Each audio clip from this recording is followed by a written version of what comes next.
안녕하세요. 빅스5입니다. 지난 시간에 우리는 두 개의 위젯의 연동 방법에 대해서 살펴보았습니다. 먼저 대시보드에 아이템 클릭이라는 이벤트를 만들고요. 슬라이드에 그 이벤트를 등록하고요. 아이템 클릭 핸들러라는 함수를 연동하고자 하는 두 개의 위젯에서 정의를 하였습니다. 이번 시간에는요, 코로나 대시보드 마지막 시간으로 세계 지도를 중국 지도로 바꾸는 것에 대해서 알아보겠습니다. 세계 지도와 중국 지도가 다 맵 차트라는 컴포넌트에 속해 있는데요. 어떻게 하면 지도를 바꿀 수 있을까요? 지난번에 맵 차트에 대해서 공부할 때 맵 차트는 4가지 요소를 세팅해 주어야 한다고 말했습니다. 레이아웃과 데이터와 맵 데이터베이스와 맵 소스입니다. 그러므로 이 4가지 요소를 바꿔주면 지도가 바뀌게 되겠죠? 이러한 기본 지식을 가지고 소스를 보도록 하겠습니다. 화면에는요, 세계 현황 맵 차트를 세계 현황 위젯으로 바꾼 위젯 언더바 맵 차트 소스가 있습니다. 그리고 여러분과 함께 만들어 보진 않았지만 중국 코로나 현황 맵 차트를 템플릿 문서를 이용해서 만들어 놓았습니다. 이것이 이쪽 편에 있습니다. 이 문서를 이용해서 위젯 언더바 맵 차트 안에서 연동할 수 있는 코딩을 해보도록 하겠습니다.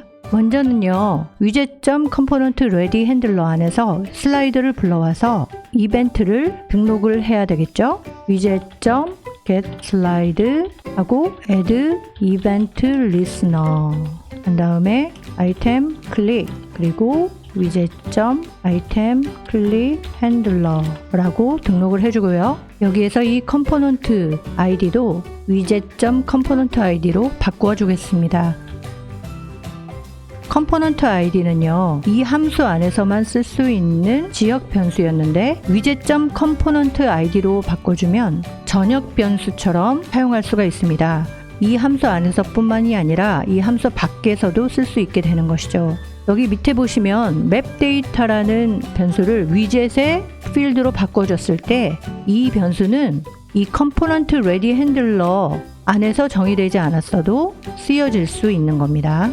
마찬가지로 여기 있는 맵 데이터베이스 URL과 소스 URL도 전역 변수로 만들어 주겠습니다. 이렇게 바꿨고요. 그러면 여기도 이렇게 바꿔야 되겠죠. 특별히 여기서 이렇게 전역 변수로 바꿔준 이유를 나중에 다시 설명드리겠습니다.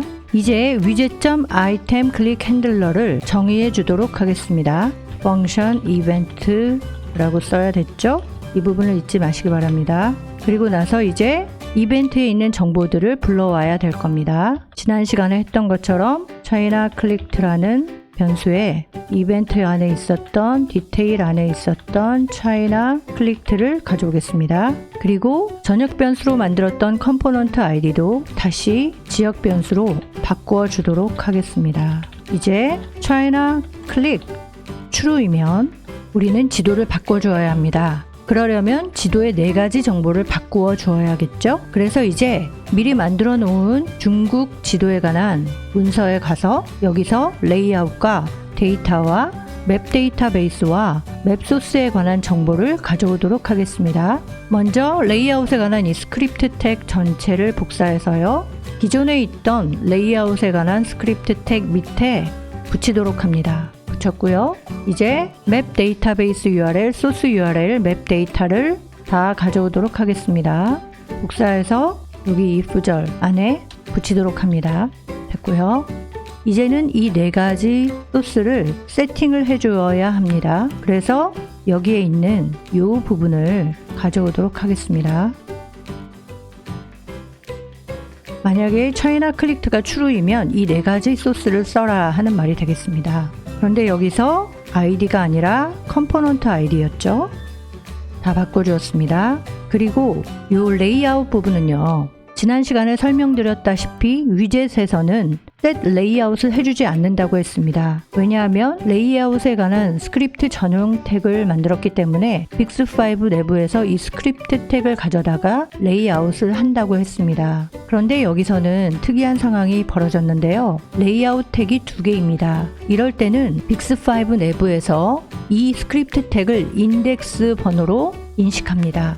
첫 번째 있는 스크립트 태그를 0번, 두 번째 있는 스크립트 태그를 1번으로 인식하게 됩니다. 그렇기 때문에 우리는 인덱스 번호가 1번인 스크립트 태그를 쓰라고 지정을 해줘야 합니다. 그래서 이 부분을 다르게 써야 하는데요.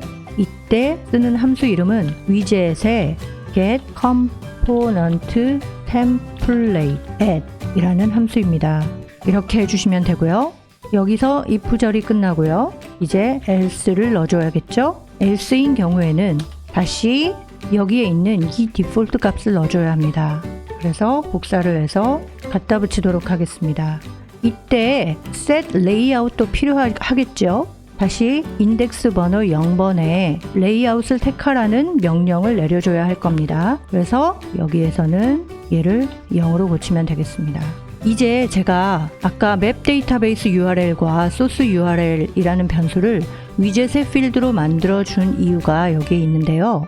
전역 변수 처리가 되어서 컴포넌트 레디 핸들러 밖에 있다 할지라도 이렇게 갖다 쓸 수 있는 것입니다. 그리고 지금 이 맵 데이터가 굉장히 길어서요. 뭔가 아이템 클릭 핸들러 함수가 한눈에 들어오지 않는데요. 얘를 자리를 옮겨보면 어떨까 싶습니다. 지금 현재는 지역 변수 처리가 되어 있어서 이 아이템 클릭 핸들러 안에서만 써야 하지만 얘를 잘라내서 이 밑에다가 갖다 놓고요. 얘를 전역 변수 처리, 즉 위젯의 필드로 만들어주면 밑에다 위치할지라도 위에서 쓸 수 있기 때문이죠. 맵 데이터라고 변수 이름이 똑같기 때문에 얘를 맵 차이나 데이터로 바꾸어 주겠습니다. 그리고 나서 얘를 위젯.맵 차이나 데이터로 바꿔주면 되겠죠. 간격은 없애주도록 하고요.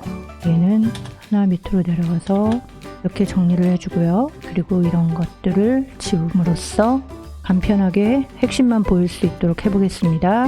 네, 이렇게 하면 이제 위젯.아이템 클릭 핸들러가 한눈에 들어오실 겁니다. 먼저 event.detail.china-clicked라는 값을 china-clicked라는 변수에 담고 컴포넌트 아이디도 전역 변수에서 지역 변수로 바꿔주고요. china-clicked가 true이면 맵 데이터베이스 URL과 소스 URL과 레이아웃과 데이터를 이것을 세팅하세요. 그렇지 않으면 원래대로 해주세요. 이렇게 말을 한 겁니다. 근데 여기서 한 가지 더 해야 할 일이 있는데요. 이 경로 설정입니다. 경로를 보시면 샘플즈 밑에 있는 맵 차트 폴더에서 가져왔기 때문에 경로가 아직 바뀌지 않았습니다. 위에 가서 보면 위젯 밑에 맵 차트 밑에 이렇게 가야 되는 거죠. 그래서 이 경로를 복사해서 여기다가 갖다 붙이도록 하겠습니다. 그럼 이제 경로 설정까지 되었고요. 이제 레이아웃을 봐야겠죠. 여기 레이아웃에서 사용자 정의 함수가 아직 위젯의 함수로 바뀌어지지 않았습니다. 그래서 얘를 위젯의 함수로 바꾸고요. 이제 얘네들을 정의를 해주어야겠죠. 아직 정의된 부분을 가져오지 않았습니다. 그래서 다시 중국 지도로 가서요. 정의된 코드를 가져오겠습니다.